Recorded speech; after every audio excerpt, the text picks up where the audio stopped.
drone, pakai GPS, kemudian kita lihat zona lingkungannya, kemudian hulu. Dasarnya memang sekarang ini pertama tuh karena saya sebenarnya mau bikin bahan nanti lah kita offline, saya jelaskan secara saintifik, secara ilmiahnya apa yang terjadi. Tapi ini secara makro lah kan waktu ya, secara umum bahwa sebenarnya dalam diktum pelepasan kawasan hutan itu untuk HGU ataupun HTI di pulau ini ada diktum yang pasal 7 itu harus melakukan konservasi ya, termasuk sumber daya tanah, air dan tanah dan gas ya, gas. Nah itu ada, cuma dalam praktek kehidupan itu sejak dari awal itu masih Orde Baru dulu tahun-tahun 90-an itu kan itu mulai masuk HGU di Riau nih, tahun 92 HPH, 93 HTI, baru 98 ke atas HGU ya. Nah itu ternyata tak diindahkan, jadilah ditebang lahan hutan kita, kemudian termasuk gas juga tidak disisakan. Dalam Undang-Undang Nomor 11 yaitu Undang-Undang Nomor 38 tahun 2011 tentang sungai itu memang harus dikosongkan 50 hingga 100 meter. Apa yang ditanam tanaman keras karena dia punya akar lignin namanya untuk menyerap air. Jadi kawasan konservasi air itu di tebing sungai atau bantaran, kalau bahasa orang gini sini bantaran sungai itu untuk penahan air. Nah, kemudian ada di hulu itu namanya biogeofisik, hulu gas. Biogeofisik itu harus memang heterogen tanamannya untuk menjadi pensuplai air di hulu.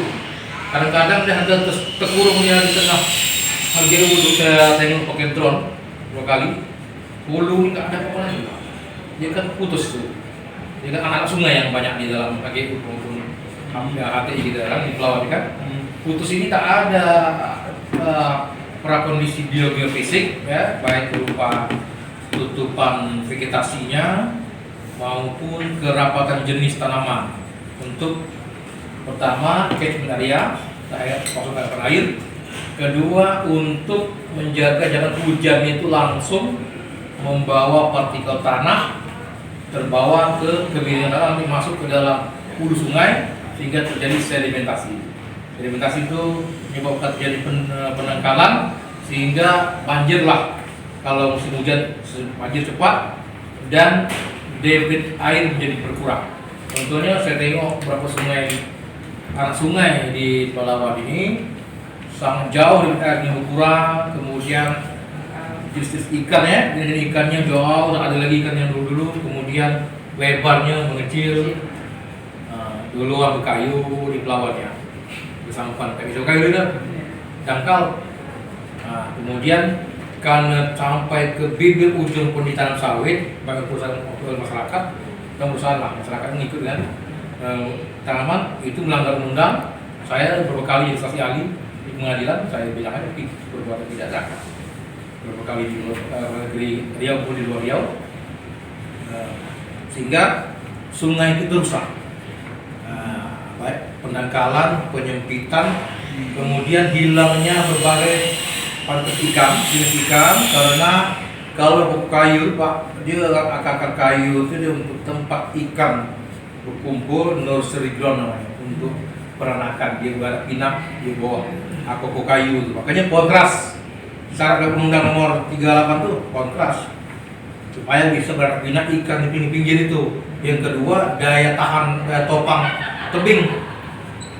Nah, kalau sawit tidak bisa, sawit malah membuat runtuh tebingnya. Nah, itu ikan tuh di situ dia Pak. Itu makanya banyak ikan dulu di sungai-sungai di Palawan nih. Nah, situ dia berkumpul, situ dia mencari apa tuh, ada saripati yang kalau bahasa itu zooplankton yang melekat di akar itu musculosa, kemudian bentos namanya, hewan-hewan air itu ya. Nah, itu dalam suspensi, dalam partikel suspensi itu ada itu musculosa juga ada ya. Oleh karena itu itulah yang sekarang hilang keaslian. keaslian dari sungai itu hilang Pak, keaslian. Sementara Melayu ini Pak memang orang yang peradaban sungai, tamadun sungai. Melayu ini tamadun sungai. Dulu undangan Pak, sana Pak, undangan semua sampai ke atas, sampai ke kampung Serik ini dekat depan Kumerik dulu. Ya. Pelanggaran kan? Itu orang masuk tepi sungai semua. Karena orang Melayu ini dia kan dari sungai. Sungai itu sebagai pusat segala malu berjumpa petang hari berbual di sampan. Situ Pak silaturahmi. Itu sudah kita kaji secara ilmu sosiologi, sosioekologinya kita kaji juga fungsi sungai secara sosioekologi, bukan hanya secara ekosistem. Tempat segala malu berkumpul sungai ya. Nah, orang Melayu ini dia sebenarnya tinggal ke sungai mencuci MCK. Itu semua habis fungsi MCK, fungsi sungai untuk menjadi persilaturahmian sedang malu itu hilang fungsinya, dan itulah yang disebut dengan tamadun sungai di alam Melayu Riau. Sudah diteliti oleh Al-Azhar, oleh Pak Kandar Bendi pun banyak keterangan para berada kita tentang Riau ini adalah tamadun sungai, peradaban sungai Riau. Dan sebetulnya regulasi undang-undang sudah menjaga itu ya? Ya ada, Undang-Undang Nomor 38 saya ada bawa tuh, saya kopikan. Nomor 38 tahun 2011 tentang sungai khusus. PP nomor 38 tentang sungai, khusus tentang sungainya. Mengatur batas jarak konservasinya, keterkaitan biofisik, kemudian perlunya integrasi pengelolaan gas, integrasi maksudnya baik orang Pemka, Pemprov, pemilik konsesi, masyarakat lokal itu berintegrasi mengelola gas. Ada dijelaskan apa itu sungai, fungsi sungai, semua ada. Itu semuanya sebenarnya sudah dijelaskan kepada pemilik usaha. Mereka menyanggupi pula. Nyatanya di lapangan tidak berjalan. Saya bilang ke Ainda saya ini, Abdullah ini, pihak yang mengevaluasi Pak yang disegani oleh HGU, pemilik HGU dan HTI kita ini namanya Roundtable Sustainable Palm Oil (RSPO). Itu orang yang membolehkan ekspor tidak sawit orangnya. Makanya saya bilang coba komunikasi dengan tim RSPO cabang Jakarta kantornya. Kita akan lihat RSPO 3 syaratnya seperti konsep pembangunan berkelanjutan itu. Pertama, profit bagi perusahaan karena dia terlanjur kita akui untuk berusaha di negeri kita Riau Indonesia ini. Kemudian kemajuan sosial budaya, dia harus mendukung wali istiadat, mendukung ekonomi apa yang bisa dibantu. Kemudian yang ketiga, kelestarian lingkungan. 3 ini ternyata tak berjalan Pak. Saya sampaikan di mana Pak? Saya malah berani bilang tim sertifikator RSPO itu harus dievaluasi. Kenapa dia tak kerja, tadi ngepekta. Sedangkan dari jalannya nampak dah tak berjalan 3 aspek Pak. Dari berjalan, tak payah sudah lagi. Nah, kami kemarin pergi ini tak berjalan 3 aspeknya. Yang jalan ini kalau sudah dulu tak berjalan Pak. Jadi kita maaf cakap kalau bapak-bapak birokrat sebagai eksekutif, administratif di negeri kita, kalau mau berjuang bersama saya, nah tapi saya kalau geri-geri jangan ikut. Kalau geri-geri saya terobos aja. Geri-geri, saya terobos aja kalau geri-geri. Nah itu juga saya tak peduli. Nah boleh kita sama menjaga kampung kita Pak. Jadi walau bagaimanapun, IU sudah kita beri kesempatan berusaha. Saya ada peluang ini persahabatnya Pak, presiden sumber di gedung pustaka itu, ada orang-orang bersuara itu saya sampaikan. Contoh sudah kita beri izin untuk kerja, mencari makan di negeri kami di Riau ini. Tolong kalian jaga 3 aspek yang telah kalian terapkan ini dalam RSPO maupun ISPO. Kalau untuk sawit boleh diekspor itu ISPO paling tidak minimal tuh. Semua perusahaan HGU di Palembang sudah pakai ISPO semua. Indonesian Sustainable Palm Oil, semua pakai itu. Tak ada tak boleh. Syaratnya kan? Ada sertifikatornya, ada bentuk dari Dirjen Perkebunan, menyeleksi siapa orangnya, itulah yang menengok 3 aspek tadi. Nyata yang ada cuma aspek yang pertama profit perusahaannya, yang dua tak ada. Nah itu sama itu. Saya sangat berbuat kalau perlu panggil orang sertifikator itu berbuat gitu. Bawa aja ke lapangan, nah ada yang ini 3 aspek. Nah itulah jiwa kita karena saya akademisi yang murni Pak. Tidak ada saya mau menjaga supaya negeri ini bagus, bangsa ini bagus, Riau ini bagus. Jangan sampai nanti anak cucu kita nanti tak ada lagi sungai dan tertinggal. Jadi terkait masalah lingkungan ini, pertama memang kita di DPRD sudah ada perda inisiatif. Ini seolah ini sudah dalam proses di Balai Perda inisiatif terkait masalah lingkungan, penanganan ada masalah macam-macam lah penanganan sungai ini, ekosistemnya. Nah, baik itu masyarakat maupun juga nanti perusahaan sebenarnya wajib mematuhi perda ini. Perda ini, nah, ini sedang dalam proses di DPRD, di Komisi 2 dan ini juga di Balai Perda. Ini sudah masuk ke perda inisiatif kita Pak Bula. Nah, ini sudah mau terpurnakan. Yang kedua terkait kondisi di lapangan. Memang nyatanya hampir di seluruh wilayah Pelalawan ini lingkungan sungainya dasnya hancur. Berapa persen? Hampir seluruhnya. Dasnya. 100%. Ya, coba lihat. Kecuali sungai besar Kampar, tapi anak sungai semuanya hampir hancur, Pak. Ya. Karena memang dari dulunya pengawasan terhadap das ini kan terbatas. Nah, sehingga memang baik itu di HGU, HTI segala macamnya memang kondisinya memang parah. Nah, dan ini memang di Komisi 2, kawan-kawan di Komisi 2 ini sangat konsentrasi terhadap masalah ini. Kemarin kita juga sudah kawan-kawan sudah turun, Pak Bula dan kawan-kawannya Pak Sukardi ini sudah turun ke lapangan. Contoh ada PT MOM, ada Asia Agri dan ada beberapa perusahaan lainnya. Saya juga turun. Nah, saya kemarin memantau yang dulu yang pernah saya inisiasi di Surya Prasena. Sekarang sudah ditanam itu dengan apanya, boleh dicek sana kan. Upaya-upaya apa yang sudah? Kalau kita DPRD kan fungsinya kan fungsi pengawas dan Controlling ya? legislasi. Yang kita laksanakan kita buat perdanya, kita buat aturannya, ada dilakukan pengawasan. Nah, yang kita awasi siapa? Ya kinerja dari OPD, Dinas Lingkungan Hidup maupun juga dinas lainnya. Saya kira kita konsentrasi. Ketua, untuk di rencana perda tadi itu ada nggak dibahas terkait masalah sanksi? Ada. Ada ya. Kalau buang limbah sembarangan bisa dibuktikan ada sanksi. Ada disebutkan masalah terkait pencabutan izin. Lihat ya nanti perdanya. Nanti akan kita umumkan. Nanti ini terbuka dan juga ini merupakan perda inisiatif dari DPRD. Gitu. Terus Ketua, yang hasil sidak ke PT MOP kemarin bisa dijelaskan apa hasil dari pemerintah? Jadi kalau dari pemerintah saya kurang tahu, tapi kalau laporan dari Komisi 2, karena kan penugasan ini kan dari Ketua DPRD.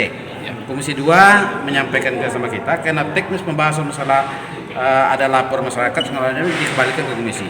Saya kira Komisi 2 sangat konsentrasi. Kawan-kawannya semangat. Nah, dan contoh terkait masalah PT MOP temuan di lapangan itu pasti kita tidak lanjuti. Sudah ada pasti hasil? Kita tidak lanjuti. Hasilnya apa Ketua? Hasilnya belum ada. Belum ada. Ini ada Nyangkut di tadi udah. Oh sudah. Sudah tadi dibahas. Karena laporan belum ada sampai ke saya kan. Siap. Baru selesai. Baru ini rapat tadi. Iya. Dilaporkan itu kan. Nah, karena ada pertanggungjawaban karena ini kan diberikan tugas sama kawan-kawan di komisi. Saya kira Komisi 2 proaktif ini perlu didukung oleh kawan-kawan dan saya tentunya berterima kasih ini dengan Pak Dr. Elvi Adi ini senior saya dan beliau sangat konsen ini. Saya kira memang nanti masukan dari kawan-kawan wartawan, masukan juga dari para pakar dan juga kinerja dari kawan-kawan dari DPRD ini juga perlu. Dan kami berterima kasih diawasi. Dengan adanya pemerintah ini kan menambah nilai untuk bekerja. Saya kira publik kan menanyakan kemarin ini serius tidak nih DPRD sidak nih ada hasilnya ada kongklikong. Saya kira kan kami terbuka. Nanti kan diumumkan dengan kawan kan. Nah, seperti itu. Nah, kita serius. Dan kita akan kawal dinas lingkungan hidup. Termasuk juga berkaitan juga masalah ada sekarang ini kan upaya-upaya untuk melakukan pembersihan lingkungan sungai apa segala macamnya, sepanjang itu sesuai dengan aturan kita dukung, tapi kita minta juga ini harus taat aturan itu. Baik, aman Pak Dokter tadi. Ya. Bisa dijelaskan tadi yang disampaikan oleh Ketua DPRD 100% seluruh yang sudah hancur. Ini seperti apa nih Pak?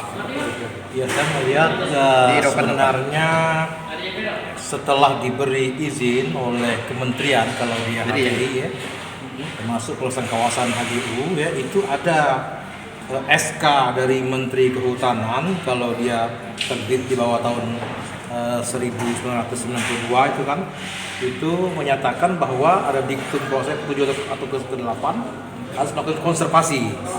Nah, kemudian ada lagi pelepasan areal situs budaya, termasuk yang saya heran di Kepulauan heboh masuk kuburan tuh itu ada dalam diktum, dalam izin yang dilimpahkan kepada HTI dan HGU dan seterusnya yang konsesi ya. Jadi baik itu situs budaya termasuk pasos, pasung, kemudian juga areal tertentu yang harus dikonservasi ya. Area misalnya kubah gambut, kemudian tebing sungai, das itu bagian dari titik yang harus dilakukan konservasi oleh pihak pemegang izin memberikan.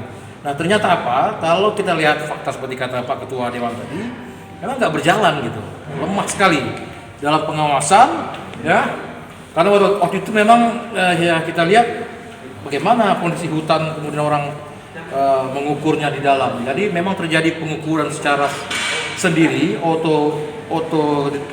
sendiri mengukur sehingga tidak ada pengecekan. Terjadilah seperti sekarang nih heboh, HGU-nya berlebih ya, HTI-nya berlebih semacam itu terjadi masa lalu dan sekarang kita melihat bahwa itu harus dikoreksi, harus disebutkan terjadi ketidakpatuhan korporasi untuk menjalankan izin yang diberikan, yaitu berupa konservasi dan yang lain tadi ya. Betul. Jadi itu kan substansinya. Ya. Nah, sekarang apa namanya itu? Apa yang menjadi benang merah dalam hal ini, dalam persoalan lingkungan di Pulau? Maka birokrasi kita baik itu terutama Pemkap ya, ini adalah dinas LH dan tentu mitra kerjanya adalah DPRD Komisi 2 harus melakukan ketegasan sesuai dengan temuan, sesuai dengan apa yang terjadi penyimpangan. Ya, beri ketegasan. Kalau ada sanksi sifatnya dia ada 4 sanksi menurut Undang-Undang Nomor 32 tahun 2009. Pertama adalah sanksi tertulis, ya. Kedua adalah sanksi denda, ketiga sanksi pembekuan izin, yang keempat pencabutan izin. Itu bisa dilakukan oleh pemerintah daerah, kabupaten, kota. Ada bunyinya dalam pasal dari Undang-Undang Nomor 32 tahun 2009, bisa dilakukan 4 langkah ini.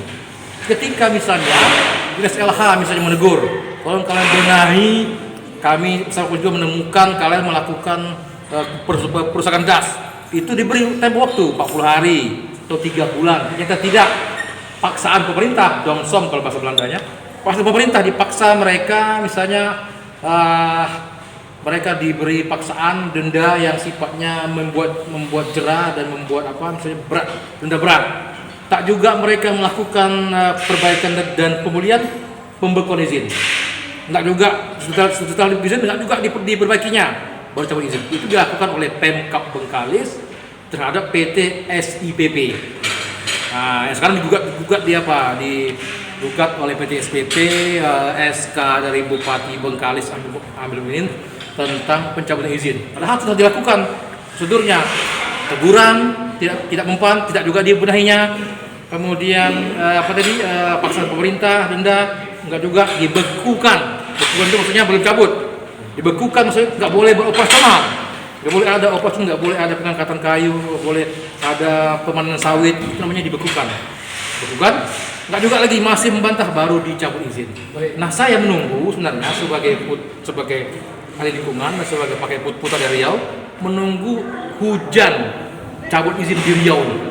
Itu statement saya. Artinya ada ambisi tata kelola dalam hal ini. Ya. Menurut Pak Alfriadi, seperti apa nih tata kelola yang sekarang ini? Yes, sebenarnya tata kelola sudah kelihatan betul tadi kan. Tinggal lagi bagaimana keberanian dari aparatur kita untuk mengeksekusinya, untuk menjalankan. Keberanian maksudnya yang tadi Pak tadi. Tugas tertulis, kemudian denda, domsom, kemudian pasal pemerintah, kemudian pembagian izin dan pencabutan izin. Itu harus dijalankan. Dan saya bilang menunggu betul. Ini terdengar di bumi Melayu ini, di Riau ini. Baru kita punya marwah. Jangan segan. Ya memang sekarang gini ya, Undang-Undang Nomor 32 itu sama fungsi Menteri Kehutanan, fungsi Gubernur, fungsi Bupati, ini sama dalam hal penegak hukum lingkungan. Jadi apalagi kita tunggu gitu. Kalau misalnya banyak rintangan, biasalah nama perjuangan kan. Begini katanya, ada belakangnya jenderal begini, itu soal itu.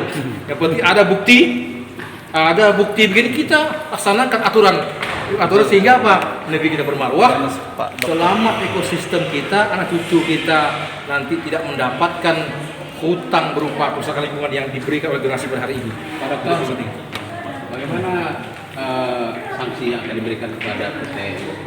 Saya menunggu kalau terjadi pembangkangan secara serius, tahu izin. Ya lihat dulu kan belum bekerja, baru hari ini kiringnya ya itu nanti. Kalau ternyata apa nanti saya akan bersuara. Ternyata tidak ada perubahan, saya akan bersuara. Pak Dokter, saya dapat bocoran bahwasanya rekomendasi untuk PT MOP yang 8 anak sungai yang telah dirusak itu, gasnya, itu cuman diberi sanksi diberi sanksi untuk mereboisasi kembali perbaikan kembali anak sungai itu. Nah, sanksi pidana dan sanksi denda tidak diterapkan oleh pemerintah situ. Menurut Pak apa lemah ini sanksinya atau gimana? Tidak, itu memang namanya pidana itu kan ultimum remedium namanya. Itu sebagai alternatif terakhir kalau tidak lagi dipulihkan ya, tidak ada konsekuensi dalam kepatuhan daripada korporasi perusahaan itu. Itu saya kira sudah tepat. Ada tahapannya ya. Nah, apa perlu ditambah dengan sanksi denda, Pak? Denda kalau itu begini dia, betul-betul tak terjadi pemulihan fungsi ya, fungsi lingkungan itu. Bukan hanya dia sebuah upaya pemulihan yang sifatnya seremonial ataupun dia tak cocok dengan itu begini ya. Itu dikatakan kalau tebing itu tanaman keras, misalnya ditanami serampangan, tanaman yang tidak menyerap air, itu berarti belum berhasil. Nah, berarti belum berjalan sanksi itu, harus diberi denda. Nah, jadi betul-betul tujuan dari Undang-Undang Nomor 32 itu terjadi pemulihan fungsi lingkungan hidup, bukan pemulihan lingkungan. Fungsinya apa fungsinya? Fungsi tebing itu ditanami itu untuk serapan air supaya jangan terjadi erosi dari kawasan sawit itu. Yang kedua, sungai itu memiliki air di kiri kanan tebing itu fungsinya. Kalau tak berfungsi berarti belum dilakukan sanksi. Berarti untuk PT MOP ini sudah tepat ya yang sanksi diberikan oleh pemerintah ini? Apa sanksinya? Saya belum dengar. Paksaan pemerintah. Dongsom. Pemerintah betul. Betul tuh. Dapat tuh. Cuma denda sama pidananya nggak ada di situ, Pak. Sedangkan Tidak boleh, harus bertahap. Harus bertahap ya. Bertahap sesuai dengan Undang-Undang Nomor 32 tahun 2009. Dikasih waktu dia. Kasih waktu ya. Boleh. Versi Pak Dokter tadi sudah, sekarang kami mau dengar versi dari Komisi 2. Kira-kira hasil tadi seperti apa, Ya, Pak? terima kasih menghormati pimpinan DPRD, Pak Dokter.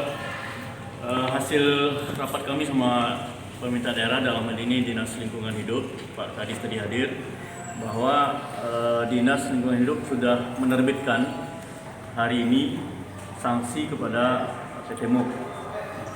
Dan sanksi itu langsung ke tahapan yang kedua, karena tahapan yang pertama itu kan teguran tertulis. Karena kita anggap ini cukup serius agar diperhatikan oleh PT MOP, maka sanksinya adalah paksaan pemerintah, dongsom, sehingga diberikan waktu terhadap beberapa item yang intinya harus merevitalisasi kembali daerah aliran sungai itu. Radiusnya berapa kilo? Itu sangat detail ada di dalam laporan, khususnya di 8 anak sungai yang ada di kawasan PT MOP. batas waktunya, Pak? Ada macam-macam, ada 45 hari, 40 hari, sekitar itu. Per hektar ya waktunya? Iya. Nah, kalau tidak berjalan apa Dewan akan lakukan? Kita akan evaluasi kembali. Kita harap PT MOP akomodatif lah untuk melakukan perbaikan-perbaikan ini. Apa ada pos DPR, Pak? Cuma sebatas perbaikan aja, Pak? Ya, secara aturan tahapan memang itu harus dilakukan. Kalau itu tidak ditindaklanjuti tentu ada tahapan berikutnya. Itu saja. Pak Dokter Afriyadi, apa rekomendasi Anda terhadap kerusakan lingkungan yang sekarang itu? Ya, saya minta sebagai pelaku dari pihak korporasi harus mau bertanggung jawab saja. Pulihkan lingkungan hidupnya. Iya.